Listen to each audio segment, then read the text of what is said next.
Hello and welcome to Super Switch Headz, the premier Nintendo podcast on all of the internet. My name is Patrick Nisley. My name is David Howe. My name is Summer Rain. And oh boy, ladies and gentlemen, we have a very special guest joining us on today's episode. For the first time on the show, Jesus, we got Ty Typos. Tyson Pease is on the show. How's it going, Ty? Hey, everybody. It's good to see you. Great to be here. That's right. Tyson, you're here joining us to talk this week about cover art or, do games even have covers anymore? Some do. Well, let's call it box art. Box art. That's great. We're going to use that term to talk about, some of our favorite art, how the art on, boxes and has changed over time and that sort of thing. We're going to get all into that. We've got some news. There's new Splatoon season announcement. Man, Charles Martinet. Man, we'll get into some news around him voicing Mario. A lot of big or notable releases within the last week or coming up. Lots of stuff we're going to talk about, all of that. But before we get into any of those details, how's everybody doing? How's your week been? What's going on? Yeah, I'm doing pretty good. I'm trying to quickly remember what I did this past week. But, right? Sometimes it's hard. Sometimes it's hard. Yeah. I don't know. It was pretty chill for the most part. No real complaints. I mean, I think I went to some birthday things. I went to a friend's birthday party on Saturday. I don't know. I had a pretty chill week. I played a lot of Pokemon trading card game for the most part and did some other things. I've also been just in this awful habit of staying up until 4 a.m. every single night and waking up at 10 and immediately starting to work. And that's not good. And so I'm trying to break out of that. Oh, I will say this. I'm right now, I'm kind of tracking a lot of the food that I eat because I got into this clinical trial, diet study thing. So I'm kind of excited about that. In part of it, I'll have to stop drinking for a couple months and, stop vaping and all this kind of shit that I've been meaning to do for a while. I mean, not necessarily the drinking thing, but it's nice to take a break every once in a while. So it'll be cool to live clean for the next little bit. So if I'm really cranky over the next 3 months, that's I was gonna what's say, going on. Quitting one thing, sure. Quitting two things, that's a lot. Yeah, well, 3 if you count the ganj. So we'll see what happens. Oh my gosh, that's commitment. Yeah, you can find me on a desert island, just rocking back and forth, eating meals that they mail to me. Fresh fruit. Yeah. You'll still have your Switch at least. Yeah. That's why I've got my desert island games. But yeah, so that's what I'm looking forward to that right now. Wow, that's a lot. What's going on with you, Summer? Yeah, I can't say that my lifestyle is changing that much, but I did see Chris Gethard live last week, so that was a lot of fun. Hell yeah, we love Chris Gethard. Oh my God. I felt kind of bad. The show wasn't it didn't sell as many tickets in my city as I think he should have, but I don't know. I think people in Oklahoma City just aren't into the wholesome comedy, maybe. He's a very, very wholesome stand-up, right? If you're familiar with him. But other than that, just getting ready for San Japan, finishing costumes and getting a show together for that and our panels and everything. And a lot of Baldur's Gate 3 is... Oh, yeah. Is that I tell myself, and that's the issue. It's every time that I tell myself, I'm going to go work on this costume, I accidentally start playing Baldur's Gate 3 again. Mm-hmm. And that's how that's going. Very good. How are you doing, Ty? I'm good. The last week was kind of weird and slow and sleepy and unfocused, but I'd say by the weekend, I had a pretty solid studio day on Friday, and then over the weekend, I was able to get into the garden and do a few things that felt regenerating. So yeah, pretty good at this point. Very good. Nice to work with your hands if you can. Yeah. Absolutely. How are you, Patrick?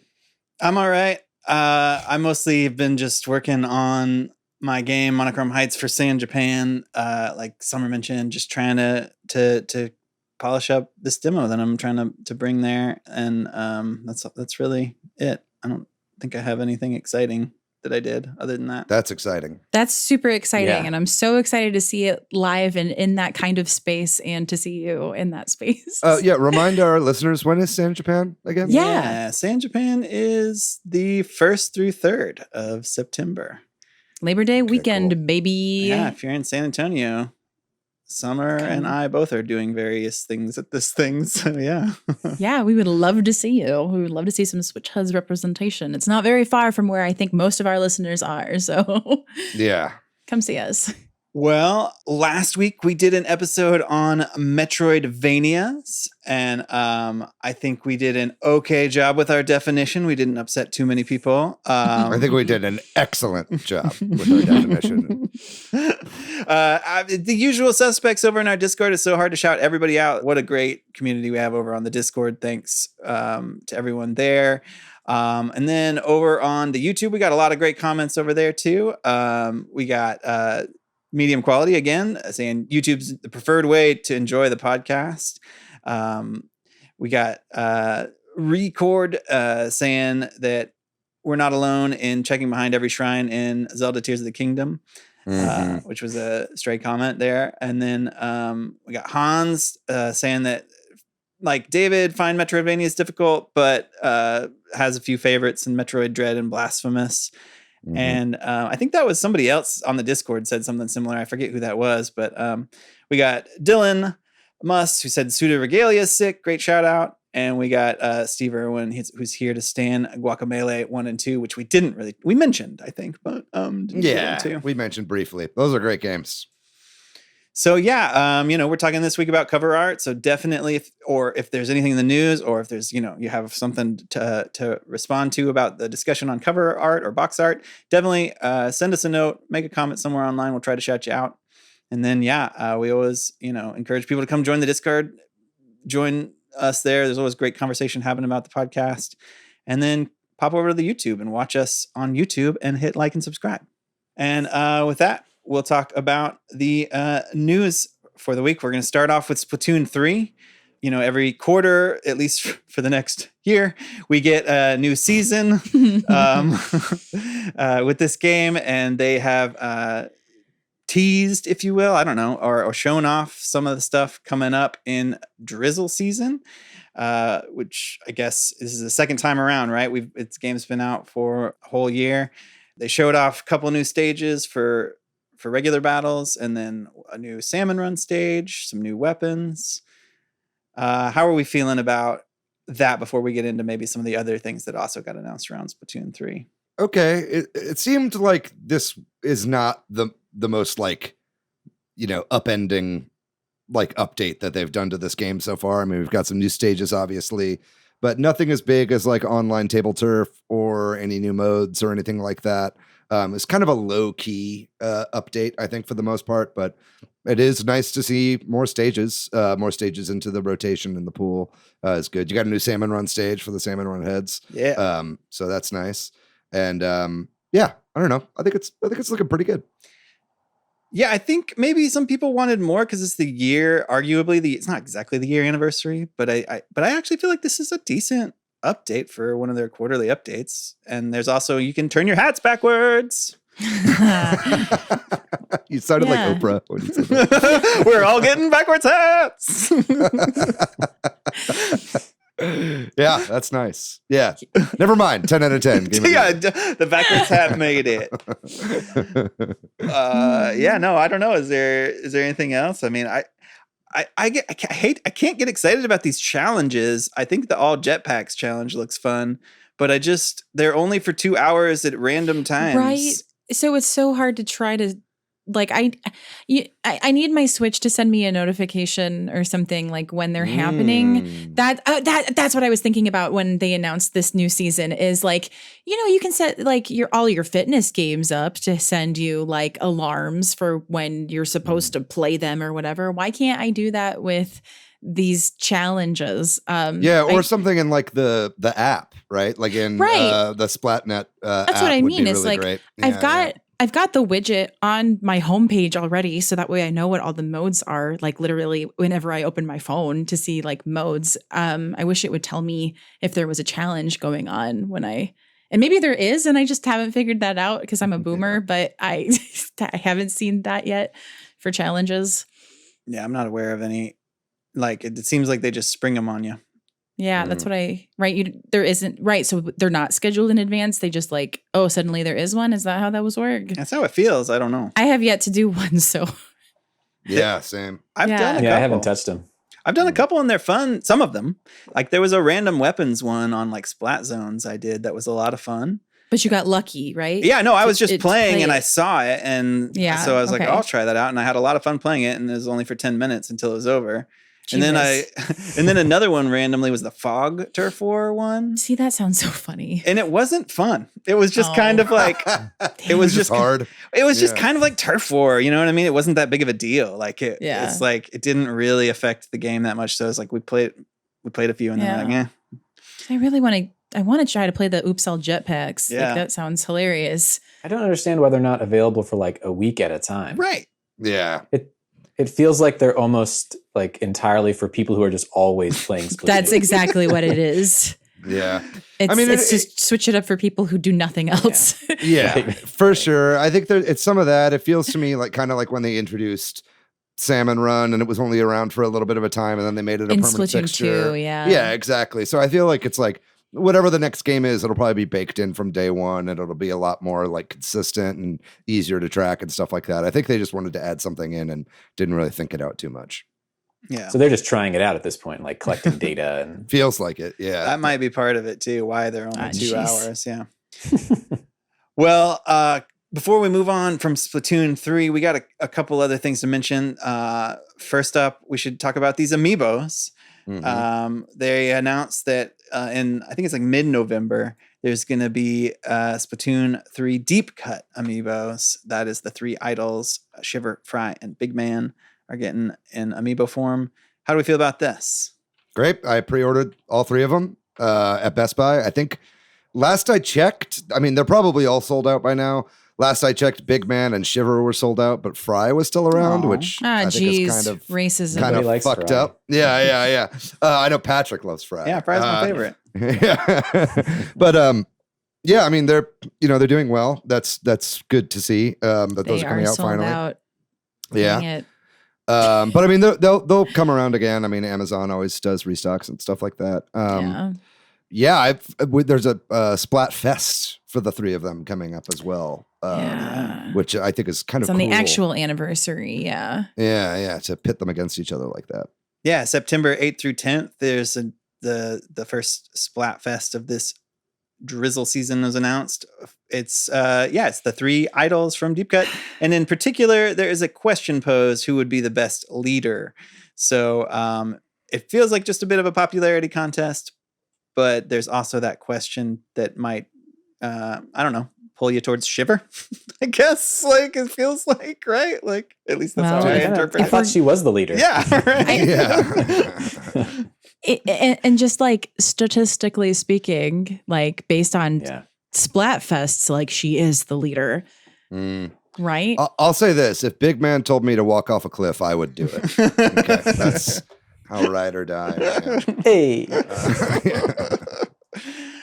Nice. Well, yeah, I don't know where we'll all land on that one, but we got a little while. We got a couple weeks till that happens. Wanted to mention that we got Famitsu numbers. That is the Japanese chart for game sales and console sales that I just wanted to mention because Pikmin 4 has continued to sell well in Japan. It is on top of the charts the last week. I mean, it's been a month now, roughly, since that game came out.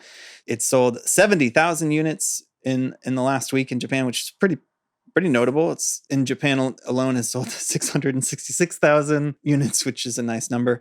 And I just think that's really interesting. I know it's also done pretty well around the world, but obviously Japan, I think, is where it's doing like, I don't know what you want to say, like percentage wise of people there are the best or whatever. Yeah. It really took off there. And every game in the top 10 is a Nintendo Switch game in Japan right now, which is not totally crazy. There haven't been like a ton of recent releases outside of that appeal to the Japanese market, but Nintendo continues to dominate in Japan.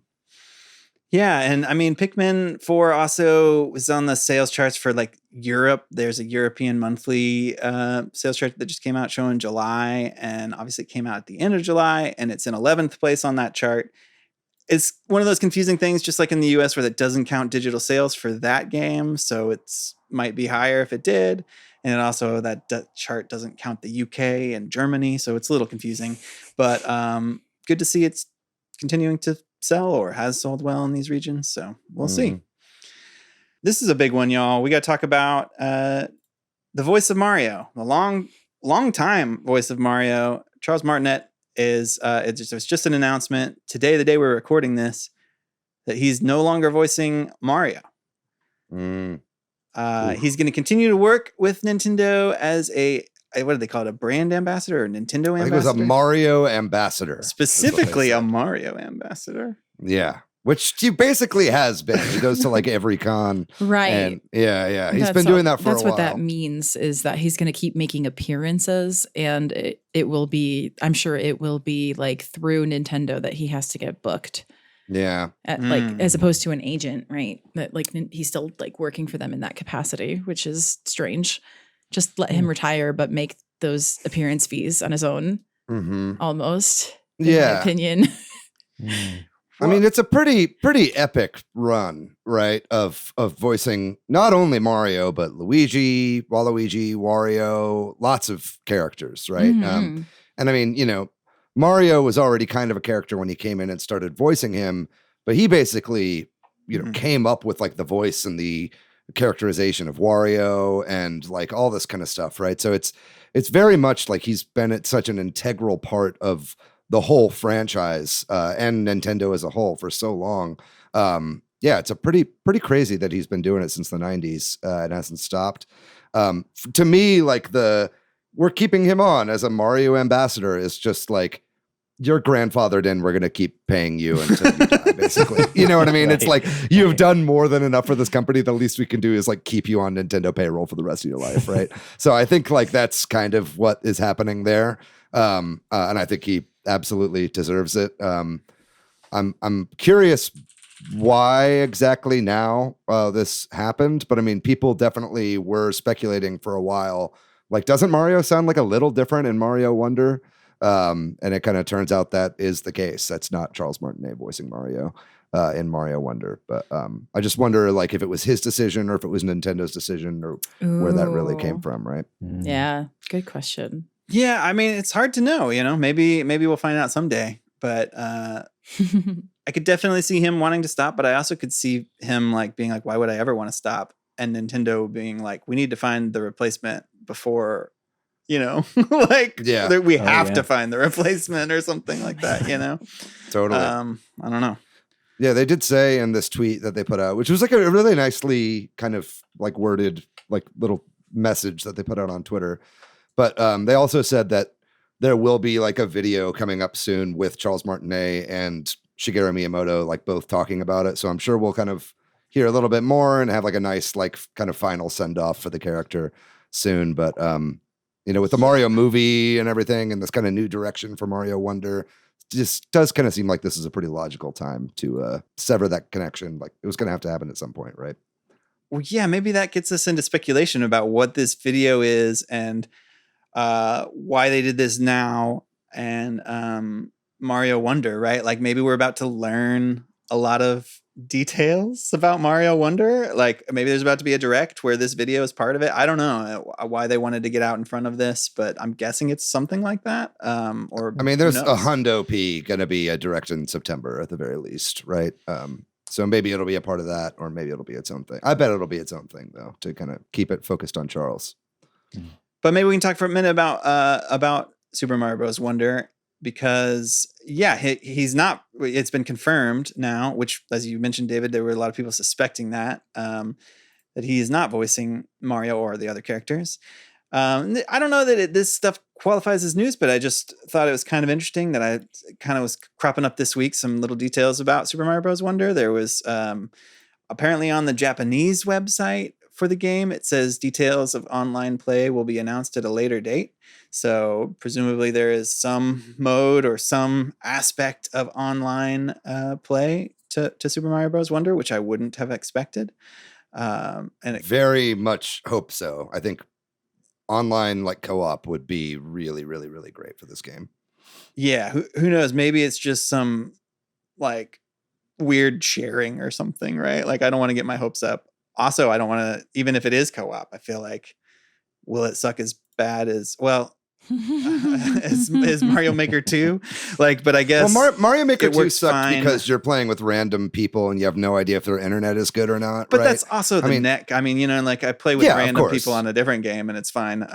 So No, I mean, I'm not giving them a pass, but it's like I doubt, like if there is online in this, it's going to be like, here's 4 random people race to the end of this Mario Wonder stage, right? Like, I think, I mean, fuck. I wish it would be because that sounds cool. But yeah, I mean, yeah, it would like suck. Mario Maker 2 should have been like the best online game of all time, but then that kind of ruined it. But it's like, but yeah, I don't know. Either way, I think at this point, especially after Mario 3D World had online co-op, I think that there's not much of an excuse to not include that for new Mario games. And then there was a Japanese publication that had like a little feature on Super Mario Bros. Wonder. I don't think it had any really big new information in it. The only thing that I saw people talking about was the fact that it kind of showed the playable characters, and that includes Yoshi, which I know there is still some discussion from fans about whether Yoshi is like a regular playable character or a special mode character because of the way it appears in the trailer. I don't know where we fall on that. Or if we have will opinions. Yoshi ride on Yoshi at some point? Yes. Hot. Okay. I mean, Yoshi Yoshi on rides Yoshi action. Yoshi rides on Yoshi in Yoshi's Crafted World. The worm can ride the worm car now in Mario Kart. Anything is possible. Excuse me, his name is Wiggler. Sorry, Wiggler in the Wiggler car. But yeah, no, that is like Make me say it. When they did show Yoshi in the original trailer for the game, it was only when all 4 players were Yoshi, and so that made it feel like it made it feel like it was a special thing. And they did show Mario riding Yoshi at one point. And so it definitely, I'm wondering if Yoshi is a regular character, but is kind of like, I heard somebody say this online, like Nabbit or something, like a little bit of the easy character or something. Because I wonder if Yoshi will have that little flutter jump. Yeah. And or like the parent character, like just hop on and I'll take you to the end. Yeah, well, that's kind of cute though. But yeah, so it's Yoshi is playable, but still has all of the same dealio. Like Maybe, funky. Yeah, we'll see. I'm Yoshi, so you can get on my back. Just like, I think we're going to learn a lot about this game in September. I think we've got. I think it's this weekend is Gamescom. Right? Yeah, and so either they're going to have something about it there, or it'll be in the direct. But we'll definitely be learning about it soon. Even this thing had some little tidbits. They said Daisy can push pipes. So does that mean that only Daisy can push pipe? Or yes, David. Only Daisy. Only Daisy. But I don't know. So stuff like that. There's a lot of questions still to be answered. I'm excited about this game, and we'll see more soon, I'm sure. What's up next? We got the Metal Gear Solid collections. Some, I don't know what, hands-on previews. Some outlets have gotten their hands on the volume 1 of this master collection.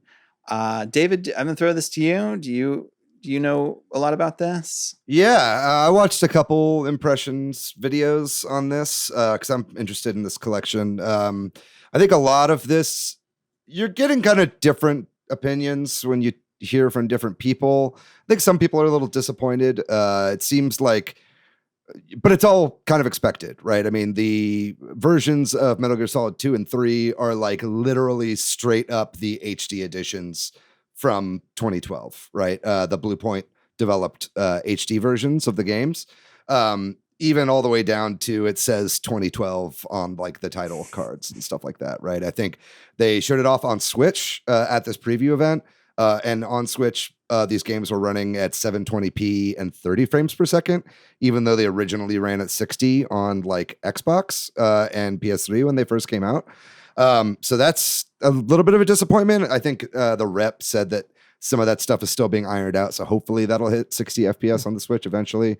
And then the PS1 game, Metal Gear Solid proper, seems to be like at its original resolution, which is a bit disappointing, but also, it graphically is very much designed around that like PS1 dithering kind of stuff. It looks a little weird when you upscale it, but still it'd be nice to have the option. All in all, though, these games look like they have a lot of bonus features. All the VR missions from all of these games are included, that you can just access from the menu. So all the like director's cut versions or whatever, they're all fully included. You've got the MSX games, the NES games. They have like screenplays in there. So like Metal Gear Solid 3 has like a 900-page script you can read. If you want to read 900 pages on your Switch, you can do that. It's now an all in all, yeah. I mean, I think it's great that these are coming to the Switch and modern platforms. They've been removed from the stores. But they don't quite have like the same amount of like love that someone like M2 gives to their classic collections, like the Castlevania Advance collections, where they have a bunch of like additional features added into the games. I think it's more just kind of like bringing them as they were originally remastered to modern consoles. To move on, there's a lot of games coming out, y'all, and there have too been many games. Too many games. That's been too many games. A lot of people saying that recently. But just this past week and in the next few days, there's some big ones that are coming to Switch. Some of these are on other platforms, obviously, but Red Dead Redemption, Vampire Survivors, Bomb Rush, Cyberpunk. I said punk and wrote it too. Cyberpunk. I know. Anyway, Proud feet. Just watch Lord of the Rings. All just came out.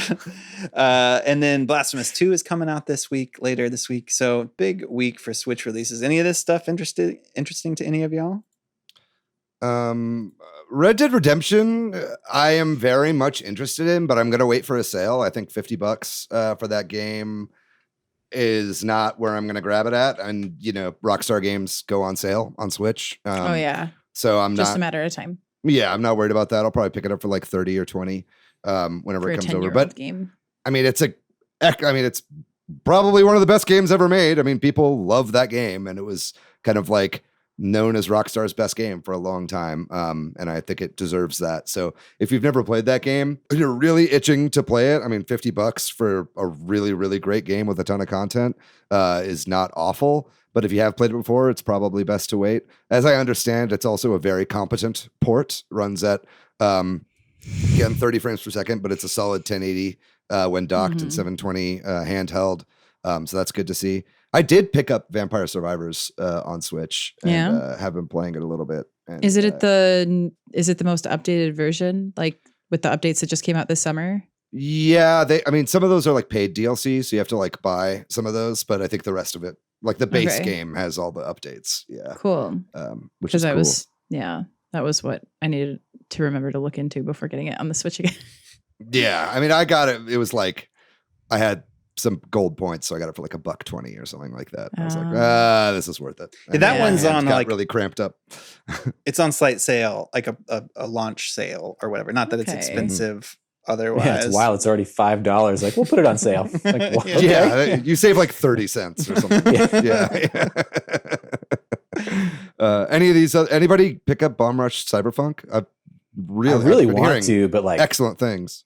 40 is a little bit much when there are so many games for me to try to choose from. So I'm probably going to wait for a sale on that one. And same as Blasphemous 2, but both of those for sure. And yeah, Vampire Survivors, I just haven't picked it up yet. But yeah, I have like $5 in gold points. So it's just like a no-brainer. Oh yeah, there you go. You already own it. Yeah, right. And it's on sale, It's saving that 30 cents.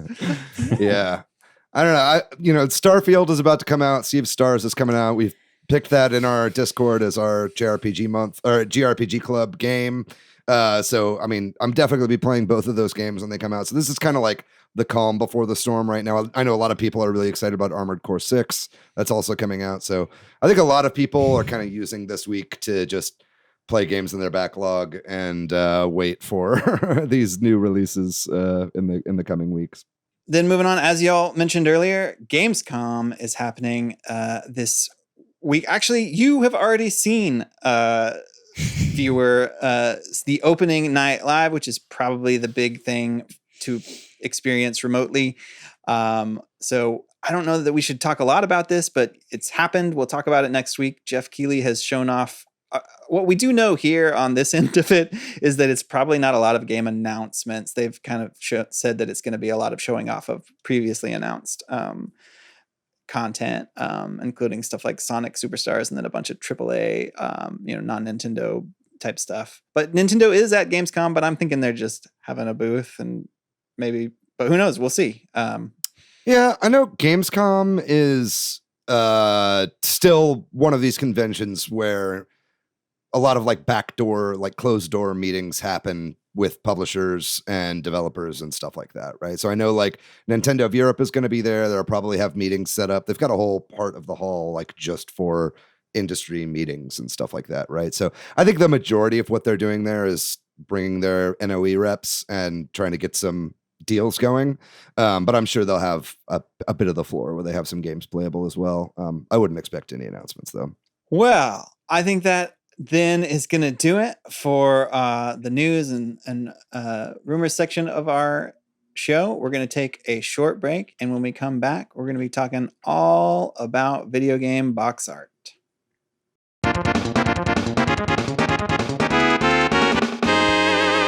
So we are back, and this week we are talking about box art, cover art, now in digital days, the art that's on your home screen for video games. We're going to kind of talk about how it's changed over time, some of our favorite art. What are we talking about, though? First of all, I want to give a shout out to Tyson for pitching this idea to us and also for writing these wonderful show notes. Tyson, thank you for that. So I would love to hand it over to you to explain what are we talking about? What qualifies as cover art or box art? What exactly is this? Yeah, sure. Thanks. And also thanks again for having me. It's really exciting to be here and all that good stuff. I think I found the podcast in like April of last year. So yeah, it's just been great having you guys with me as I'm working in the studio, and then to be with you here and playing with you along the way, playing Splatoon and other things. So yeah, it's all right. Really fuck nice. this topic. Let's just continue the gush fest. Let's just talk about Switch Headz, okay? Because you guys have really got something special going on here. Thank you, Ty. Real. Yeah. But yeah, I mean, it also makes sense just to say like, who am I and why am I here? Yeah. And I'm an illustrator and designer, and when it kind of came up, like, is there a topic I could pitch? It just seemed like somehow you all hadn't talked about like cover art yet for games. Yeah. And it feels like a nice kind of blending of my sensibilities.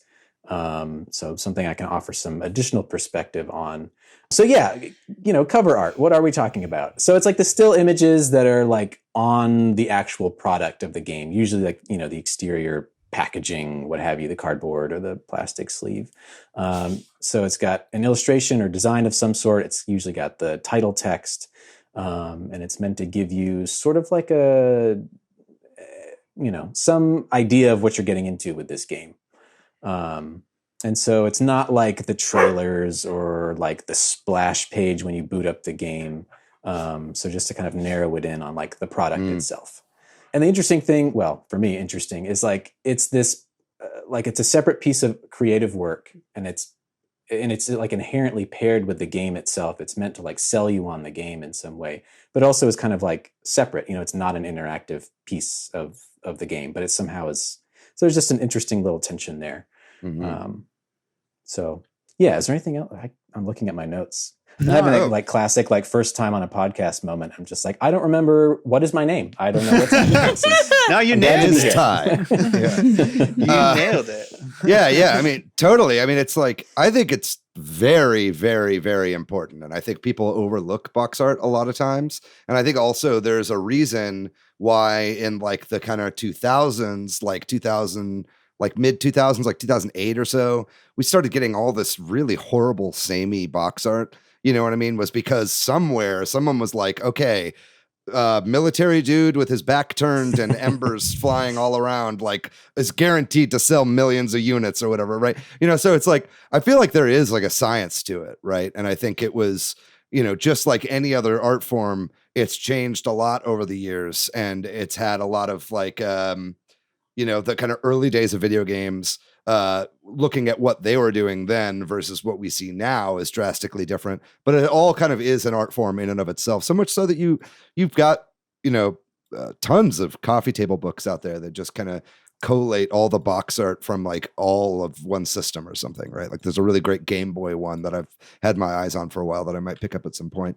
Cause I think that was a really great era of box art personally. But yeah, no, I think like even to me to this day, it's like that very first impression, what like catches my eye is like very important. And it's like what gets me even interested at all in the game, that then I give it another look. And then it's like, okay, well, what is this game actually? Right. And then I can, but if you don't grab me at the very beginning, I won't even know your game exists. Right. So I think box art is very, very important. Yeah, there are definitely times where I've been considering a game and I'm like on the fence, and then I look at the box art and again, I'm like, I should really give this a try. Like this really, just look at that box art. It's so enticing. Yeah, literally just today on TikTok, I saw somebody and the video had like 8 likes, and it was somebody doing an unboxing of a game that they just bought for Switch. And it was a new game by Xseed that I hadn't heard of. And they're like, if you like classic Final Fantasy. And I was like, whoa, the box art, what the hell is this? Mm-hmm. And I was like, I'm gonna look into that game now. Like still today. Yeah, I think as somebody who is working on making their first game, like this is like something Tyson and I have been talking about a little bit. But like I've done some research and even though I'm not planning on having a physical box to have box art on, there's on Steam, they call it capsule art on Steam. Mm-hmm. I don't think anybody who's just a casual fan is aware of that, but like Steam Deck owners are always replacing art for those things. Yeah. But I found like a free class about just making like about how important it is, and for the reasons y'all are saying, but like for an example that somebody gave on this class I went through was there was some game, and I forget what it was called. It changed names too, but it had sort of like a screenshot from the game as placeholder art, and it was getting a few wish lists a day or whatever, and then they had a more maybe not representative of the game, but a more vibing, like it was like a dwarf city builder type game, right? So it was like then it was like a dwarf with a hammer or something, and a more interesting looking logo, and they started getting a lot more wish lists, right? And I think especially modern pixel art games, they don't show pixel art usually in their box art or their capsule art. Old school pixel art games didn't do that either. Yeah, right. Maybe the like exception of like very early old NES. Ones. Yeah. And even then, NES, not all of them. Yeah, but yeah, I think it just like to it's just like to show the vibe, right? And then when you see something that you vibe with, right, you're like, I want to know more about it, or the opposite, right? If you don't, and I think that's a really good opportunity to do that, right? Like you can't lie on a screenshot or something like that. You know what I mean? Like, because that's like, okay, this is not what the game looks like, right? Like, but like box art is like an opportunity to be like, this is what I want you to feel, right? Like it's this kind of like intangible, like it's not like this is what the game is. It's like this is what the game like feels like, right? And I think like I brought up that Game Boy era of box art. A lot of games in that era, it's like had a lot of like perspective, and like kind of grid kind of like 3D like backgrounds and the character kind of popping out of them, right? To really like catch your eye. And it is an opportunity too to just like work with good artists and like someone who like vibes with your product. And I love it, man. I'm constantly just scrolling through. I mean, that's why you see somebody like big titty hentai girls and on the eShop now, because it gets clicks. It gets people to like actually look at their thing, even, as dubious as that practice might be. Well, something that you said a little bit earlier, David, I wanted to talk a little bit more about too, which is like, sameness or something like that. I think in this sort of free class I took, one of the things they talked about was, look at other games in your genre you'll start to see that a lot of them use the same things. They use the example of shoot 'em ups,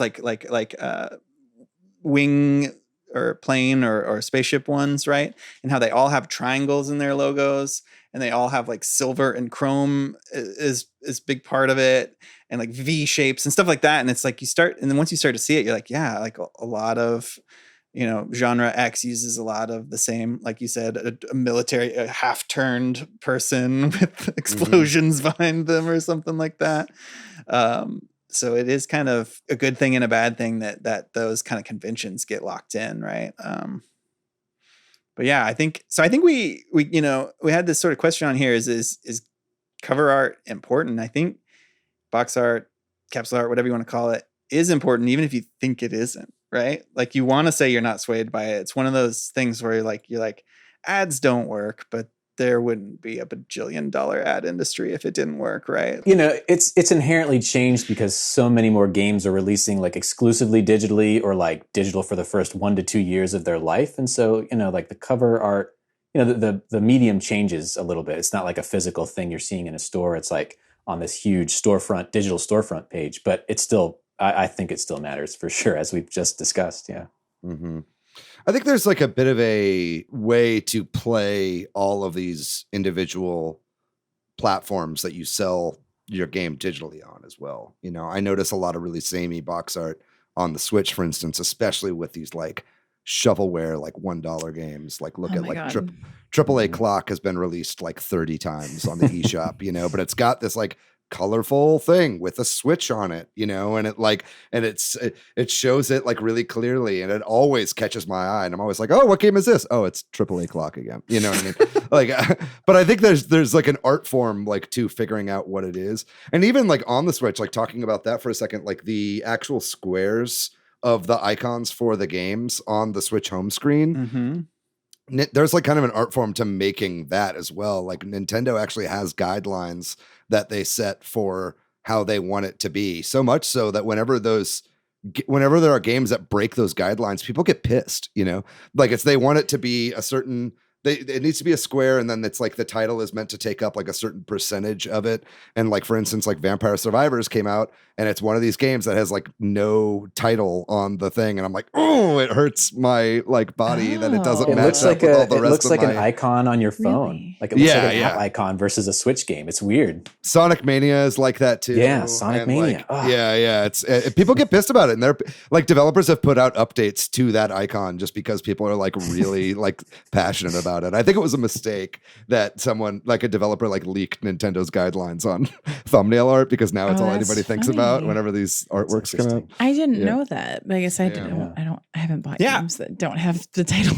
I mean, Steam has guidelines too, right? Like, and I've been looking at them closely, and it's, for different parts of the website where it has to be this size for when there's this, and it's exactly what you're talking about too, where the logo has to be on certain ones, but it can't be in the corner because that's where they put it if it's on sale and stuff like that. So not only is it an art form, you also have to find something that works with all the platforms you're trying to play on, or make minor tweaks or whatever. Yeah. Which is a game in and of itself. Well, I think this is obviously a subjective question, but like Tyson wrote this. I love it. What makes good box art? What makes it good? What draws you in? You were saying that AAA Clock one always tricks you, like, and maybe sometimes it's a trick, or maybe it's just eye catching. Is it something that stands out? But it can't be that if a lot of the same tropes get used, right? I don't know.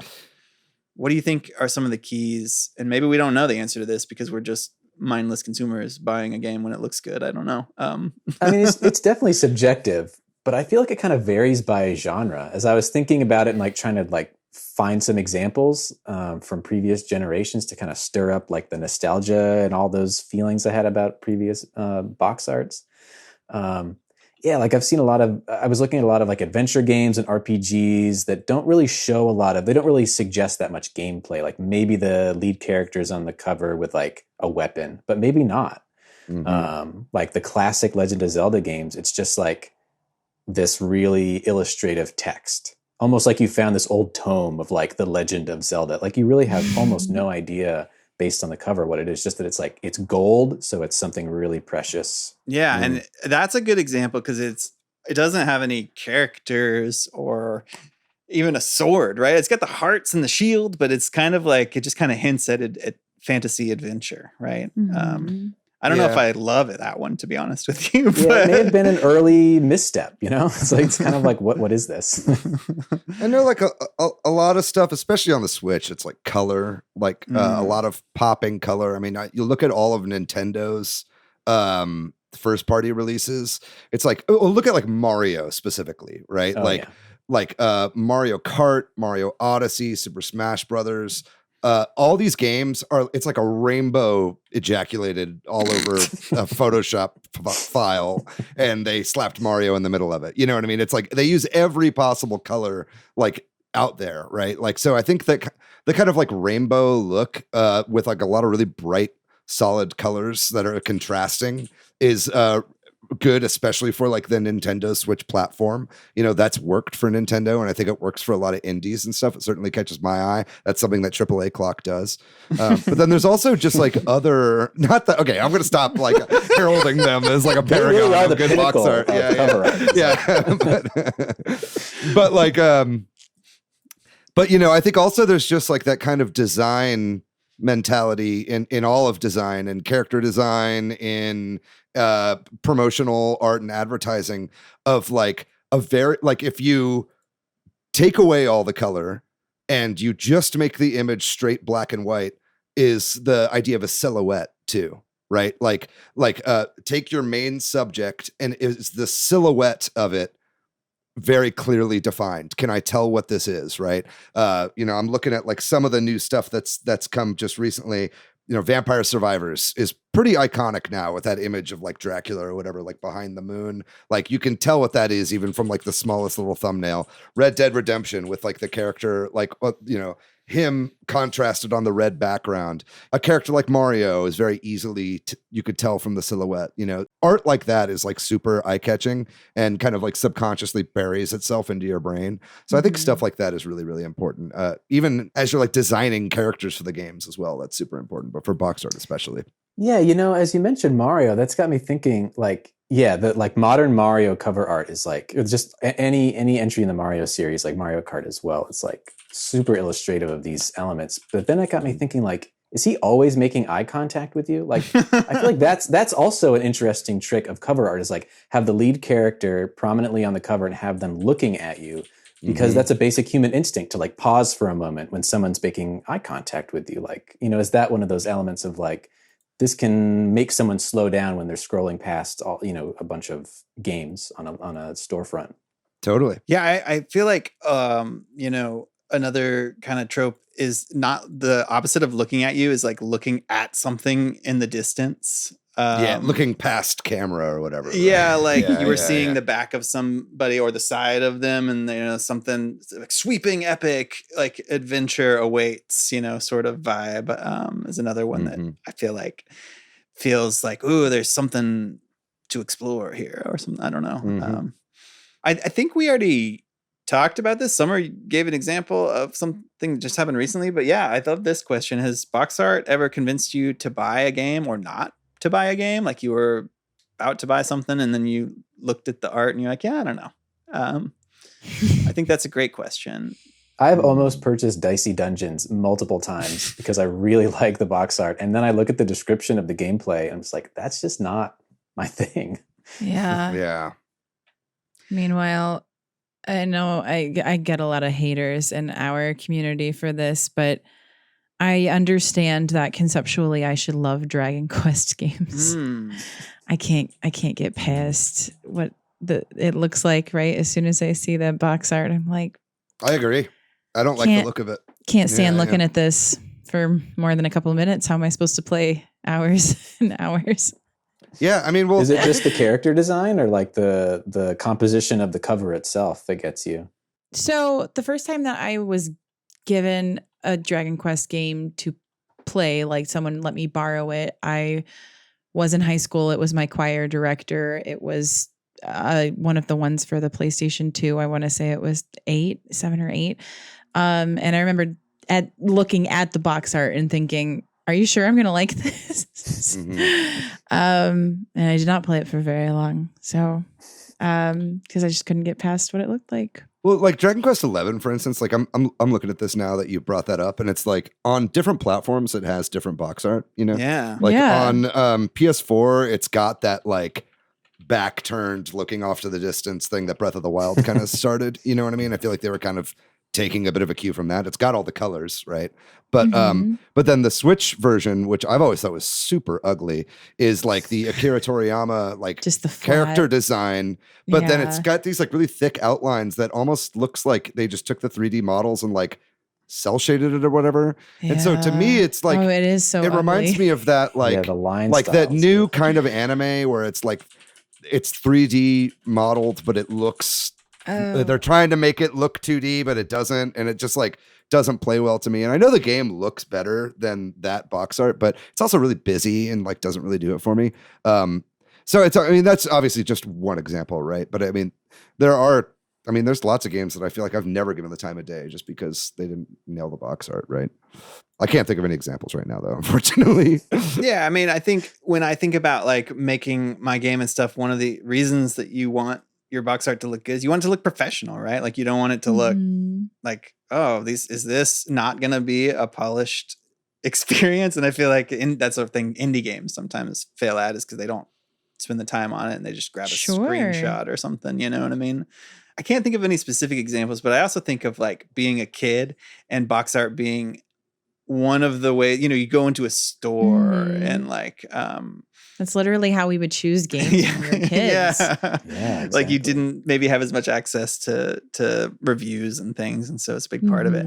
I also like, I've told this anecdote before on this podcast, but I think it's been at least 2 or 3 years, so I'm going to tell it again. But I as a kid, I had experiences where, you know, my mom would not buy a game for me because of cover art, or did under protest.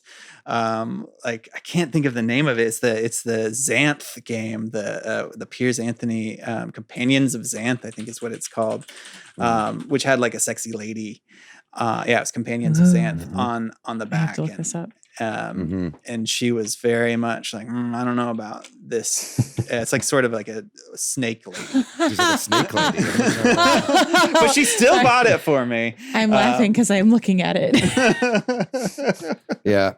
I mean, I know I think our top clicked episode on YouTube is the sex and video games episode, which has like the GTA, like it's got the Dead or Alive Extreme Beach Volleyball character and the GTA woman like in bikinis, and it's like, oh, okay, so that got clicks, I guess.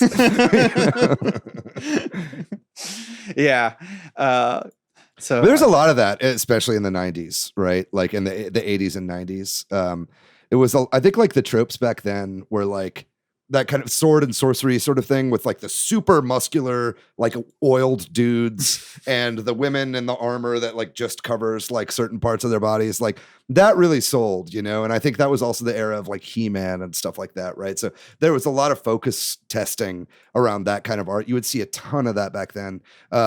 You know, something I think about a lot when I think of like old video game box art is like Contra box art, which used stills from like Predator and like Arnold Schwarzenegger and like different movies, and they just kind of like traced over it. Just like having a big muscly guy like on it would sell your game, you know? And obviously I think we've grown out of that like a little bit. But back then that's like this Companions of Xanth that you just showed me is reminding me totally of this, you know, Frazetta period of artistry. Even Mega Man was like ripped back in the day on cover art, right? Mega Man is the great example. Maybe this can be a chance to kind of talk about how art has changed over time, and because we're kind of naturally headed there and talking about, you know, early box art. I mean, we're talking about NES. Obviously, there was stuff before that, but I think that's a great place for us to talk about Mega Man. Right, it's a classic sort of like. That doesn't look at all like the game. And I remember as a kid, sometimes there was that conversation too, right? Or something like I remember more. And the thing I think I was getting at is sometimes buying a game based on art and then being disappointed. But yeah, let's talk about how it's changed. I do feel like because video game video games were so simple, arguably pixelated, whatever, there was, the chance for us to see this more fully fleshed out, like what it's meant to represent. But it also kind of didn't always vibe with it because it was so different. Yeah. And that weird tension there of sometimes you would be like, man, this isn't what the game is like at all. Or it'd be like, that's what they really look like, And I don't know if anybody agrees or disagrees or totally. I 100% agree. And I think the most, like the biggest culprit of this was like the Atari era of box arts, right? And I think Atari had some incredible artists making some of their box art. In fact, I was looking at, while you were talking about that, the box art for Defender, which, is like a shot from like down on the ground of like two people looking up at a spaceship, like high up in the sky. And there are no people in that game. You're like a dot, like flying back and forth, like on the thing. But it was like, you had to use your imagination because there was nothing else to, you can't put that dot on like your box and be like, here's the main character. You know what I mean? It's like, back then, just playing the games, you had to use your imagination on like what it was that you were doing, what it actually meant in that world. And this is just a better way for you to do it, and a way to kind of hold your hand and ease that imagination as you go. Yeah. And sometimes it like helped your imagination. Sometimes it was like, that's weird. That Mega Man guy does not look right, or whatever. It's a little bit like in the instruction booklet, like that's where the story was and not in the game itself. Very much. So you had to be interacting with all the materials that came with the game, not just the game. God damn it. Now we got to do an instruction booklet episode. Oh, man. Yes. You guys haven't done that yet? Wow. No, we haven't. That's a great one. Oh, man. Oh, man. Well, yeah. So we'll do a whole episode on the notes section at the back of instruction booklets. That's what we'll do.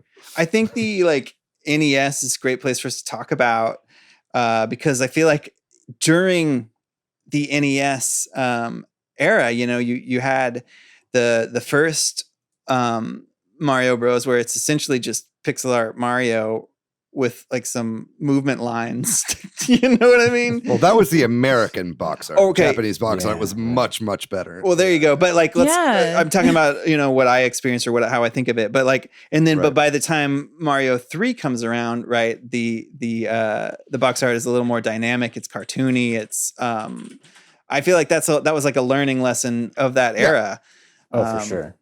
Well, it was also the Mario Brothers box art was like, that was back when Nintendo for the NES had all their first party games like look the exact same. They had like that kind of like the text that kind of went up a little bit, like Metroid or Duck Hunt or whatever. Or volleyball. Black box. Yeah. Baseball or whatever. Right. Yeah. It was like all just very, very samey. But then like as the era went on and more third party games that were made by other developers that were doing their own kinds of box art were flying off the shelves. They're like, why are we still doing this? And they kind of changed it up. Yeah, to have maybe not exact one-to-one representations, right? And then, I think that's a great point too. That the art's different in different regions. I mean, that's not common now. Maybe you did point out Dragon Quest being different in different stores, and I think about like Netflix and them trying different key art for different consumers and stuff like that. So maybe there is something to that, but like, yeah. I was looking up examples just to be like, it used to be a really big thing where when games, like especially games from Japan, when they were localized, like they would hardcore change the box art to usually to make it look more like aggressive and masculine, like regardless of what kind of game it was. Like they would make them just like, harsher lines and add flames or whatever. Like just Kirby is a great example of that. In all of the Japanese Kirby box art, Kirby's like smiling and really happy. But then you look at all the American versions of the Kirby box art and Kirby's like brow is furrowed and like looks really angry. And it's like, Kirby's never angry. Suck. Yeah. Right. Exactly. They had to make it aggressive to sell it over here. And I'm looking at examples, but like even as recently as like Final Fantasy 13 and 15, like the covers of those games, like the Final Fantasy, or I guess in all of the Final Fantasy games, really, like in Japanese, it's usually just like the art that they make for the title of the game. And then in the Western, they got to slap characters on it holding a sword just to make it. This is about fighting. Don't get confused by the pretty art. I think like pretty universally with every game, the Japanese box art is almost always better, right?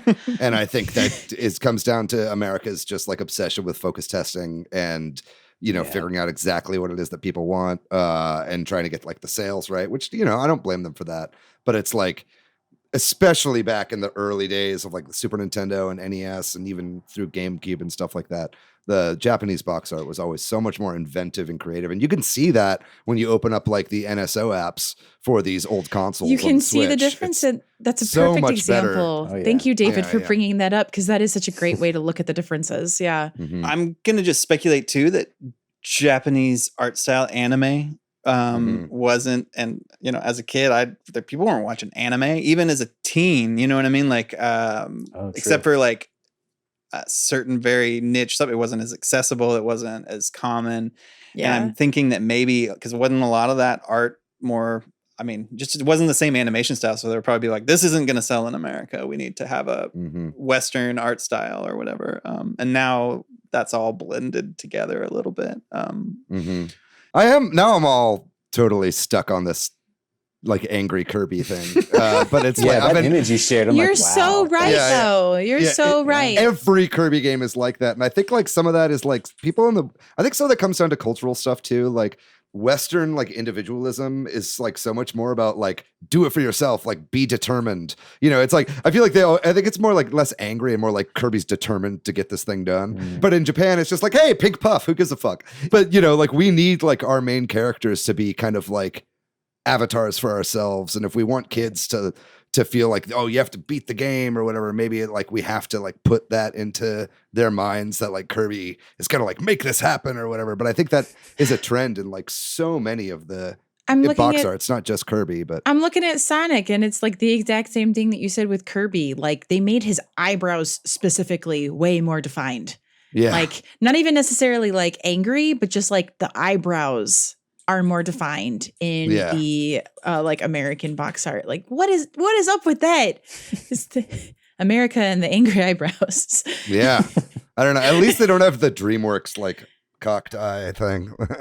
That's way worse. Yeah, cool. I mean, we're kind of talking about through time how it's changed. So maybe we can move on to sort of 3D systems, right? And pixel art kind of didn't entirely go away, but wasn't as prominent. And so maybe you could start using your actual models on art again. They moved away from that and maybe come back to it. I don't know. What do we think about that sort of N64 era of box art? Is there any that y'all think of fondly? Or I feel like that even started at the end of the Super Nintendo era with like Donkey Kong Country and Super Mario RPG. Like they use like, you could tell it's like, these are the models we based our sprites off of. Yeah. Yeah, Donkey Kong Country is a great example. They look how they look in the game. I mean, more or less. Like it's generous. Okay, well, that's generous. Yeah. But you know what I mean? It's like it's not like a buff Mega Man or something that's like. Well, Donkey Kong Country specifically was awesome because so many of the North American Super Nintendo boxes all had that like black thing with a little cutout where the art is.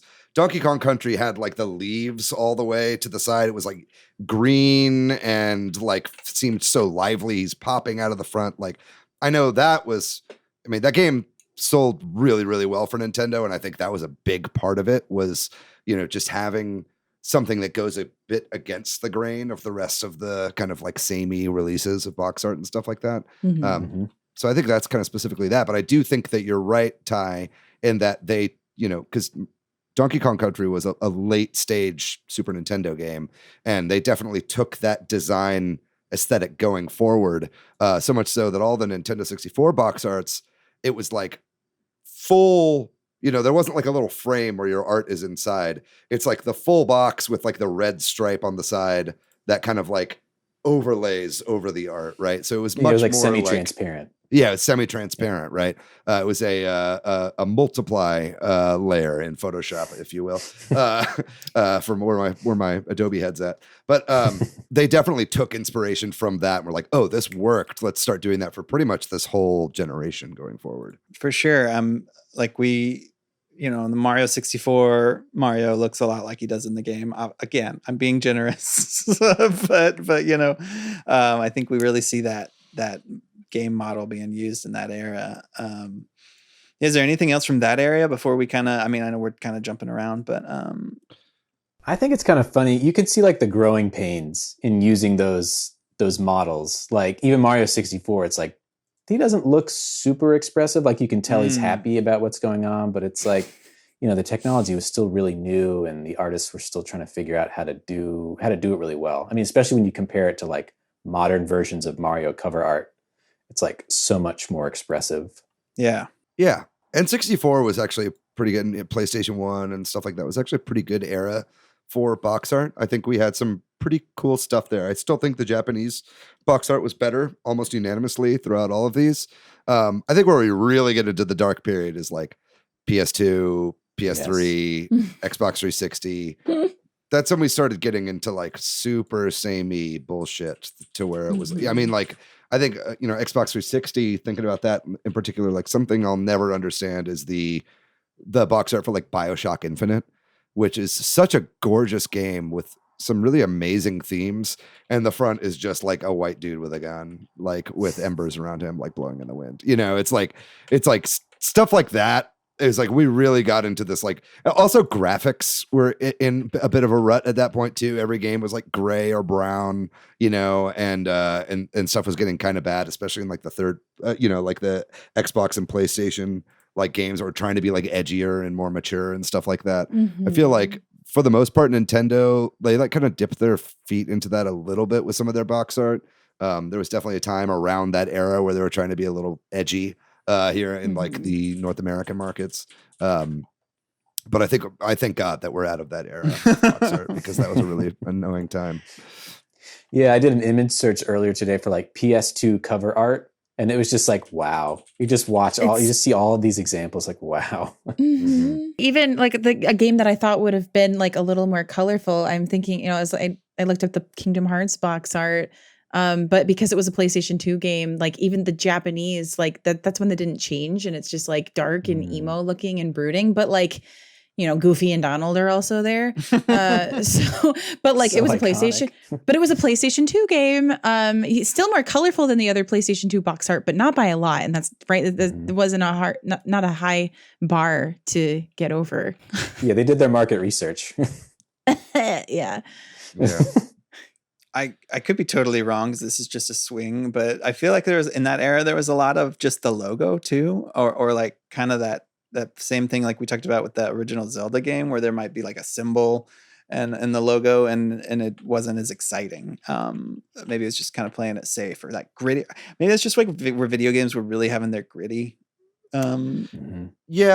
But I think it comes back to that thing about the silhouette I was talking about though. You know, I mean, like when you talk about like just a simple logo and the title, like, yeah, that's kind of like seen as lazy, but you know, look at like, you know, Link's Awakening for like the Game Boy Color, like was the first, I think, well, maybe it was actually Link to the Past where it had the big Z with the sword through it, right? Like at that point, like that's a recognizable shape. It's like, oh shit, you like this over here? Here it is on Game Boy too. So they just made it a gold cartridge with just the logo on it. I think that box art is pretty bad. You know, like the Japanese box art is much better, but it probably helped sales a lot, right? You know, I'm thinking about, you know, I'm looking at like the Mortal Kombat logo, right? With like the dragon, you know, and the font, like that is so instantly recognizable. And, you know, and you're like, oh shit, that's on console. I've seen this in an arcade and I can have it at home. Like that was something, you know, I'm also thinking of like Jurassic Park, right? With like the logo of like the T-Rex and stuff. Like it's so iconic that sometimes that's all you need. And I think if you can get away with that, if you have an iconic logo like that, I think more power to you. I think it's, you know, not the most creative way to approach box art, but if it's going to work and it's going to draw eyes to it, then you're lucky if you have something that is so iconic and fits with. Yeah, I feel like there was a lot of that approach for like Wii and DS games. Like if you look at Mario Kart Wii, it's just like everything, you know, and that was their era of like everything's just kind of white and clean and like non-aggressive. But it's like Mario Kart Wii, Mario and Luigi are like floating and using the Wiimotes to drive, and like that's it. Yeah, well, they're in front of a giant Wiimote inside of the steering wheel. That was like all they needed to sell. Yeah, the star of that game was motion controls, you know. Yeah.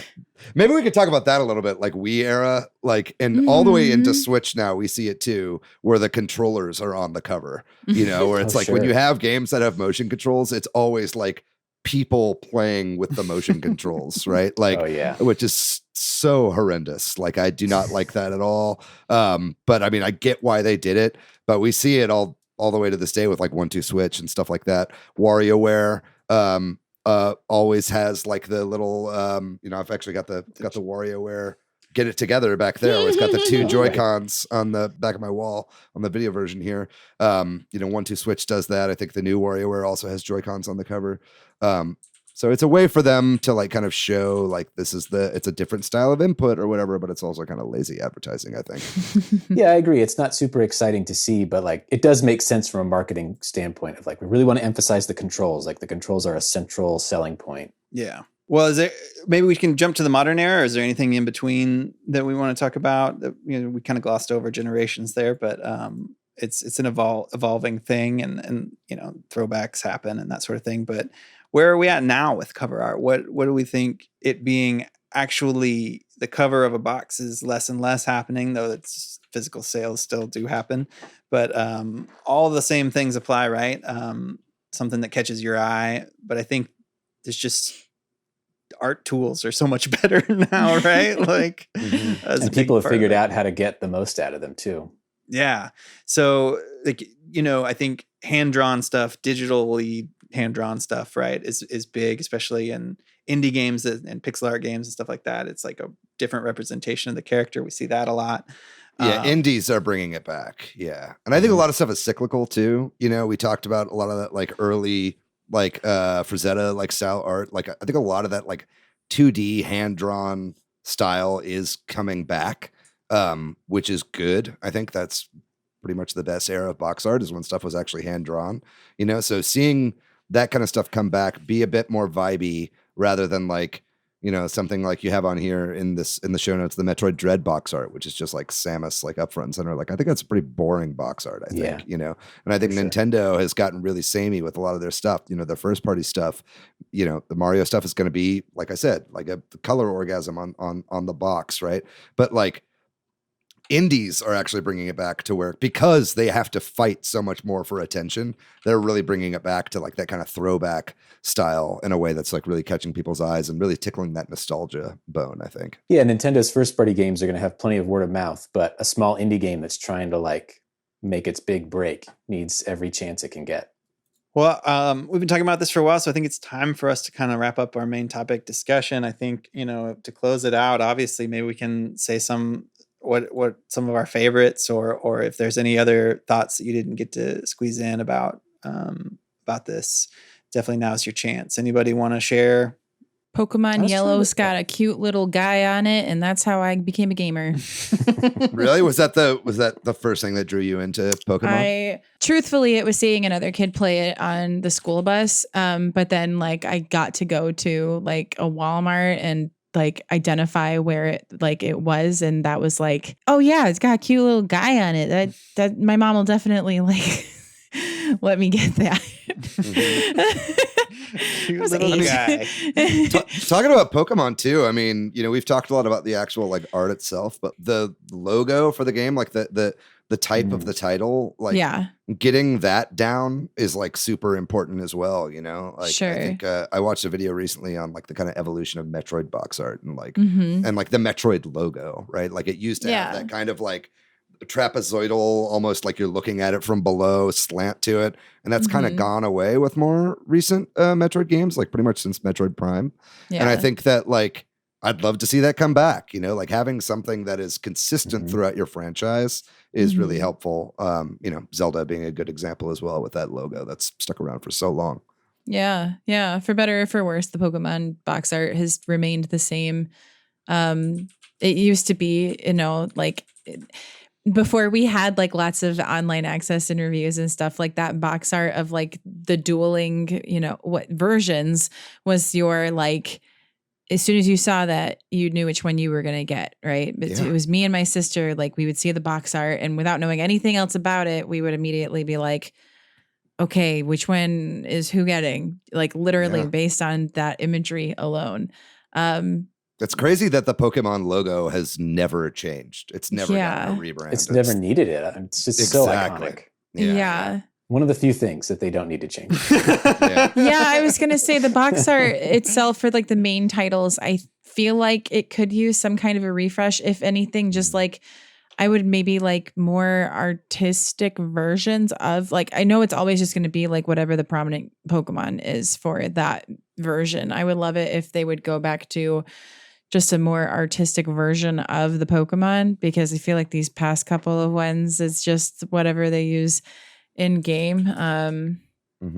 Yeah, I feel like there are other Nintendo franchises where it's like, I think like for Metroid Dread, the cover looks kind of bleh because they're using those same assets and other promotional materials. Like they want to be able to just like move things around for like a banner style promotional thing, and it's like something a little more unique for the cover would really, it'd be nice.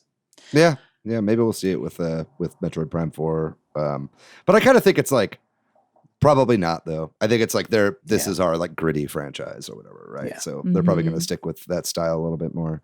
I love anything that catches my eye like that. I mean, like some of my favorites would be like Star Fox, like the original Star Fox, like has a great logo, both like the typeface for it. It's kind of got that like Star Wars thing where like the letters kind of like go off.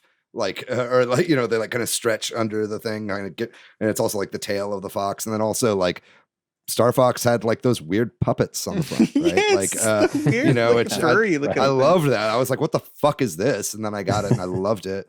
Stuff like that. I think one of the all-time great box arts, especially for the Super Nintendo, is Phalanx.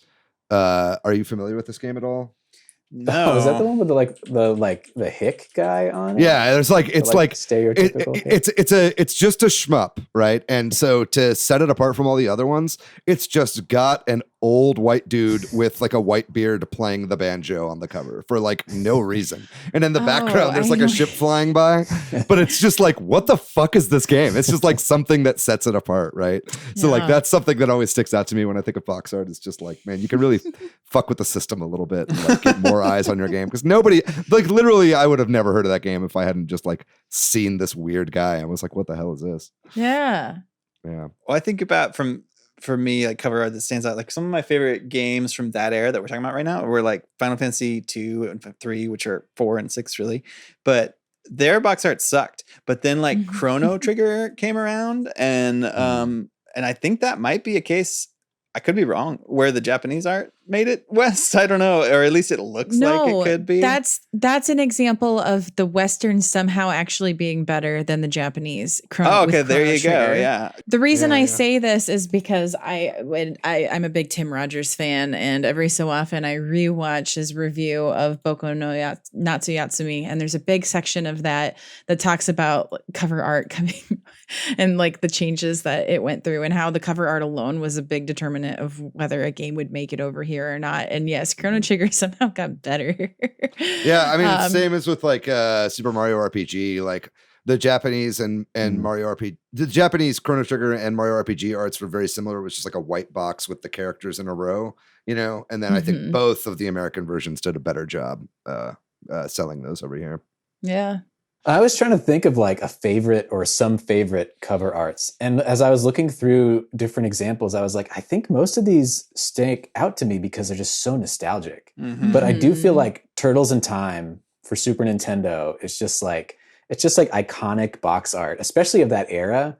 And I think the same artist did like Contra 3 and maybe Super Castlevania 4, like such a consistent style. It's like there's always some guy, at least one guy that's just like and like hanging out of the box, just like this very dynamic and a little bit grotesque. But and actually, Summer, it's funny that you mentioned that like Kingdom Hearts was kind of like right on the edge of like not being, I don't know, just like being a little bit too lifeless. Like that's another one that feels really iconic to me. And again, I think it's just a nostalgia thing. I mean, it's partly a nostalgia thing. I was thinking about it more. Yeah, I'm like, but I think It's it really worked. mysterious. It worked for the time because like we were really emo and Yes. but Disney was also there and we weren't ready to let go of that part of ourselves or whatever. And that's like literally what the game is about. Yeah, So yeah. like Yep. it just worked, right? Because it was like the right amount of emo, but also like Goofy and Donald are there. So again, my mom will let me buy this game. Yeah, it's like if like Disneyland mixed with the PlayStation 2 game The Bouncer is basically what the art was for me. But no bouncer heads here. All No, right, I mean, The fine. Bouncer was the original project by the same studio. Yeah. So I got you. Yeah. Hell yeah. Oh, Let's go. wow. Yep. Yeah. No, I love it. That's I love ringing it when that bells. box art floats around because people are like, what's the Is deal that with Sora? what's the deal with the big shoes? Well, it's because he was a prototype for Sora. Yeah. Yeah, He yeah. literally was, the pre-concept for him. Mm-hmm. Cool. Well, anything else we want to mention before we close out our discussion on box art here?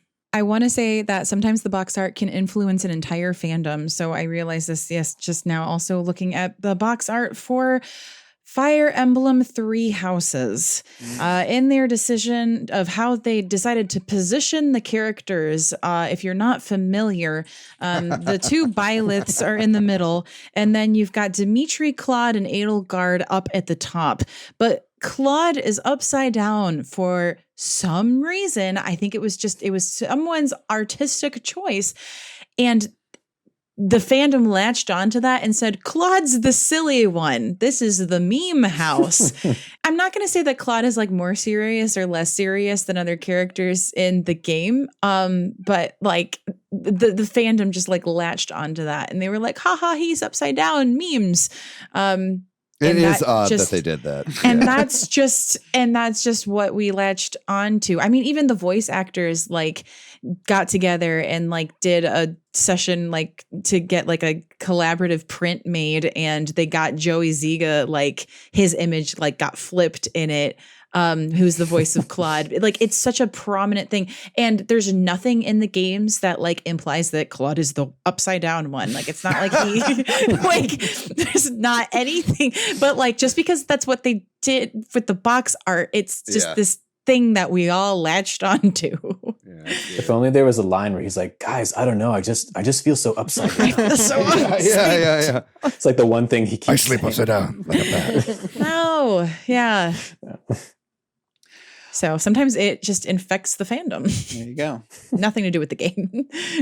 Well, I think that's gonna do it. Then we'll move on. But if there's anything we mentioned, or if you want to share your favorite box art with us, definitely send us a note.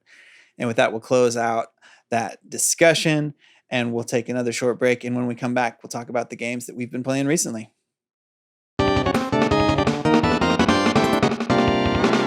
I've been playing the same things, Pikmin 4, but I'm going to save that because I think we're going to talk about that in depth soon. So chipping away at that. And then I've just been crunching, making my games. So I've been playing my game a lot, and I haven't played a lot. What I do play is Splatoon 3 Salmon Run when I need a break or just something to clear my mind. And this past weekend was the all Grizzco weapons thing, and I know others here might talk about this a little bit too, and that was just a ton of fun. It's always nice when you can almost always win, which that was. It's just rank up so we can rank down next rotation. But man, the Grizzco Brella and Blaster are just so much fun, and I feel like I've finally gotten really comfortable with some of the more obscure ones like the Splatana, and the Slosher one is probably the hardest one, but I feel good about that one now too. And the Charger too. So that's it for me, really. I don't have a whole lot else to report. Nice. I'll go next. I have been playing a few games. I've been playing some Tetris 99 again. I'm always playing that game. Finally picked back up Picross. I've only got like 5 puzzles left in Picross S9. This is one I'm actually trying to like 100% all the like mega Picrosses and boy, howdy, do they get difficult as you go along. Our episode last week made me want to pick back up Hollow Knight, and so I tried and was immediately lost and was like, fuck this game, and stopped playing. Maybe someday I'll play Hollow Knight, but I just think my patience is still not there for that game right now, unfortunately. And I know it's also like 120 hours long, and I'm like, I don't know if I have this in me right now. Like I said earlier, I picked up Vampire Survivors and been playing that kind of like randomly on the Switch every once in a while, so much so that it's been cramping my hands. But that's a really fun game on the Switch. Great to have it on there just for like the ease of like, this is the console I pretty much always have on me at all times. So I can just like whip it out no matter what situation I'm in. Rolled credits on Pokemon trading card game last night. I was up until about 4 a.m. again. Nice. Playing that game and got the legendary cards. And pretty much it's game over at that point. I mean, you can go and like continue playing with like people around the area, and there are definitely like challenge areas that you can play in that make the game a bit more challenging. But at this point, I'm just waiting for fans of the show and friends to come at me with their own decks so I can play against them with my new legendary Pokemons. And then 2 other ones really quick. I don't know if I talked about this on the show before, but I played this ball rolling game for a while called Marble It Up. It actually reminds me a lot of when I was in the hospital.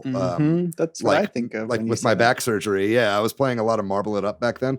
But I was just like randomly scrolling through the eShop and I saw there was a game that was 100% off, and it's Marble It Up Ultra. And so I guess if you owned Marble It Up already, they just like gave away the like new version of the game. So I've been playing a little bit of that, and it's a really excellent game. If you like ball rolling games, you like Super Monkey Ball likes, or Marble Madness likes in like a 3D environment. It's a super fun game, super colorful, looks really pretty on the Switch. That's a blast. So I've been playing that kind of randomly.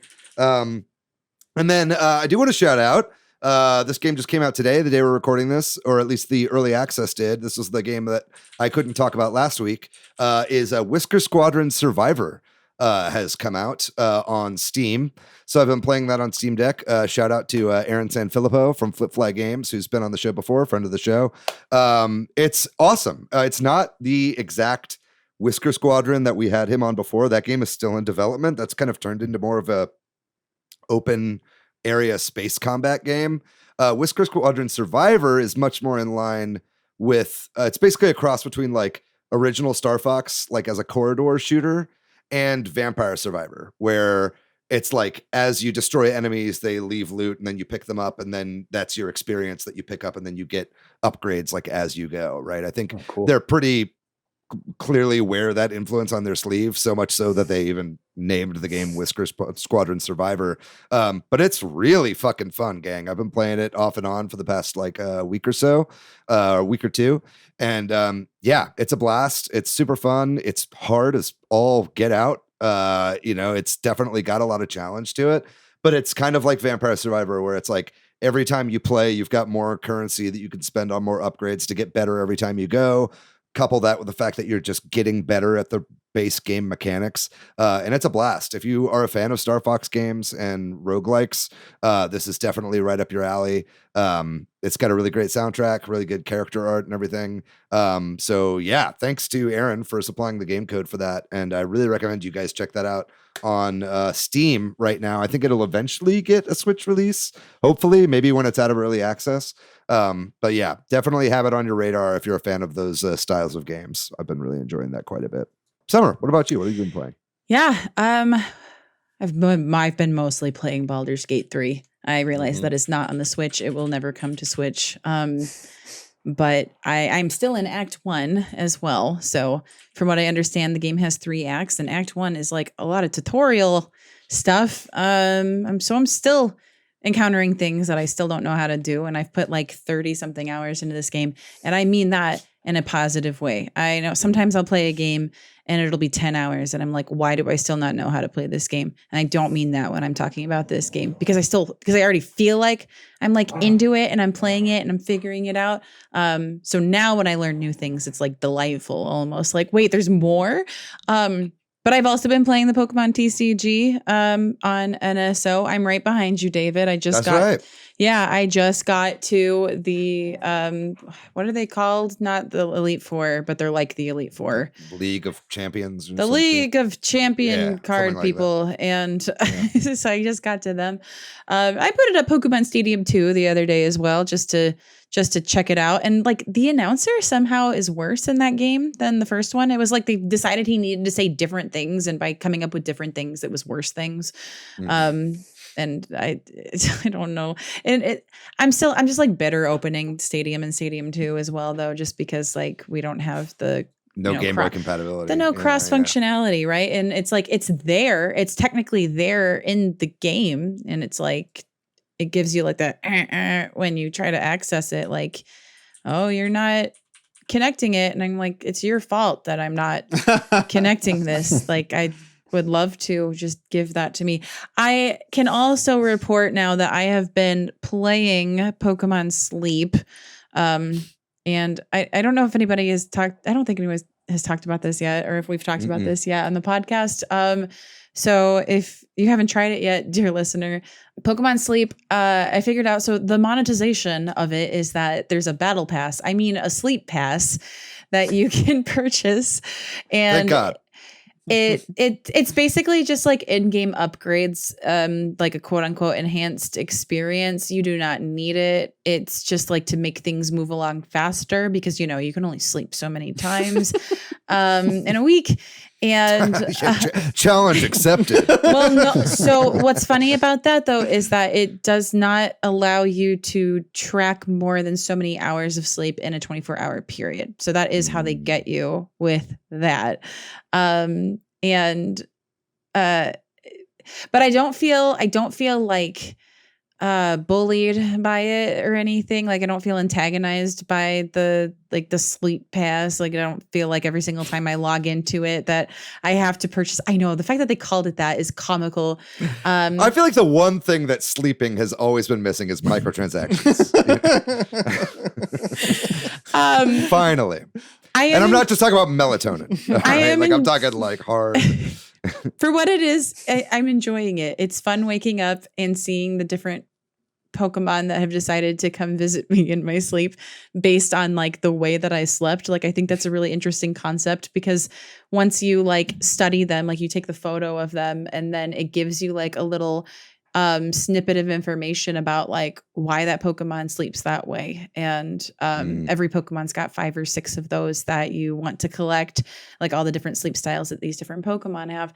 And somebody who's always been interested in like the lore, I guess, like in the biological kind of stuff and like biological study of Pokemon, this is actually really fulfilling for me.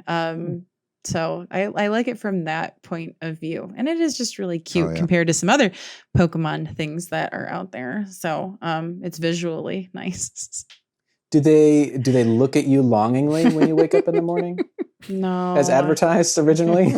No, I do not have a Larvitar in bed with me.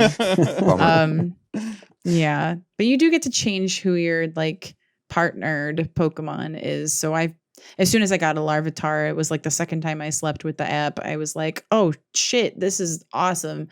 I got a soft spot for that thing. Can't wait for it to turn into a Tyranitar and then it breaks my bed frame. Yeah. Ty, what about you? What have you been playing? So I finished Tears of the Kingdom at the end of July, and I've just been kind of like bopping around since then. What do I do now? Yeah, right. It's like, and nothing long. I need things that are short and like straightforward, and there's just one main goal. So yeah, I played a lot of Splatoon this weekend. Also enjoyed that Oops All Grisco rotation, and I managed to make my way. So normally when I play, I'm like in the EVP, like that upper ranking, but it goes basically when you start a new rotation, if you're in that ranking, you're at 40. It goes all the way up to 999, which is like you have to play almost the entire time and be extremely good and hope you get really good teammates to get there. So it's like not very likely. But then this rotation happened. I was like, all I can do is win. I can't help but like fall on victories. This is so unlike the salmon run that I know and love. I love this even more. So I found by like Saturday night, I was like, I'm like almost all the way to $9.99. I think I can get there. And I actually pulled it off Sunday afternoon. It's amazing. Put that little gold badge in my my banner thingamajigs and impress, a few thousand people if I ever encounter them on Splatoon. If that. You impress us, Ty. That's all that matters. That's awesome. Thanks. Yeah. Thanks, David. Yeah. Thanks, guys. I also wanted to shout out Unidentified Falling Objects, which is a very clever title. And it's a falling block platformer puzzler. You don't control the blocks. You're this little astronaut guy who's basically like, it's kind of like reverse panel de pawn, I guess, where the blocks, it's like individual colored blocks falling from above. You control the little astronaut guy and you have a blaster.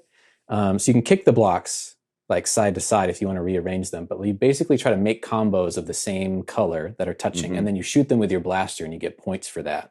That's how you clear away the riffraff. And then all these like enemies show up. Anyway, it's this very charming, very addictive puzzle platformer that also happens to have an extremely generous demo. I feel like any fun game that's got a generous demo, I'm like, I'm definitely buying this. So yeah, give it a try. Unidentified Falling Objects. Yeah, it looks like it's kind of Yoshi's Cookie coded a little bit, like kind of like running around and moving stuff around, and or maybe not Yoshi, maybe Wario's Woods is more. Yeah, I think Wario's Woods. Yeah. I love that. I tried, so I never played the Oracle games for Game Boy, and I tried Oracle of Seasons, and I don't know, I don't feel super. I was expecting to feel like, oh, cool, an old Zelda game. I'm all for this. And maybe it's too fresh off of Tears of the Kingdom, but I didn't feel super excited to go back. So, maybe someday. Sorry to hear that. On there. I'll let you borrow the game guide that I found at a... Yeah, it's got some of that thing of like, oh, I don't know where to go. How do I figure this out? So, and then I also started playing Hob, which is, I think, a previous gen. It's like a port of a previous gen. It's like a top-down 3D adventure game. It's pretty chill. It's been a nice complement to Salmon Run. Very cool. Awesome. Well, I think that's going to do it then for this episode on box art. Thank you so much, Ty, for coming and joining us. Yeah. Really appreciate it. So much fun. We'll have to have you back. And thanks to MilkyWay.co for doing our website. Thanks to Corduroy for doing our music. If you're looking for me, Patrick, online, I am PDYX. I'm pretty much everywhere on the internet at Monolith Fiji. You can find me most places at We Bewitched. And what about you, Ty? Where can people find you online? I'm on the Discord as Ty Typos. Elsewhere, I'm usually Tyson Pease, TysonPease. If you go to TysonPease.com, all my socials are there, and also a portfolio of my work. Nice. That's right. Make sure you check that out. Tyson is an incredible artist. Shared a lot of your art in the Discord, and I'd love to see more. I can't wait to see what other stuff you're working on soon. But definitely go to that website, check that out. There's a lot of really great stuff to peruse there. And then if you'd like to find our show on social media, we are at Switch Headz on Twitter, at Super Switch Headz on Instagram and Facebook. We got our website, switchheadz.com, and we got our Discord, like we were talking about in the Facebook group. We'll have links to both of those in the description of this show. Please join us on the Discord. It's such a great community. That's how we met you, Tyson, was through the Discord, and now I feel like we're good friends. And now you've been on the show, and it's just a wonderful pipeline from fan of the show to member of the community to featured guest on the podcast. We'd love to have you guys on there. Yeah, absolutely. That's what it's all about, really, is getting on the podcast. But so we'd love to have you on there. But yes, that's going to do it for this episode on box art. That was a really lively discussion. I really enjoyed that quite a bit. We're going to be back next week for a very special episode. Tune in. I'm not going to say what it is, but maybe listen if you're a big Pikmin fan. We'll be back next week talking about that. But in the meantime, gang, you know the drill. You guys stay safe out there. Be kind to yourself. Be kind to one another. Maybe put down the AI prompts and learn how to draw and make your own box art. Let's all become artists these days. I don't know what I'm talking about. I'm going to go. We love you guys very much. We'll see you next week. Bye-bye.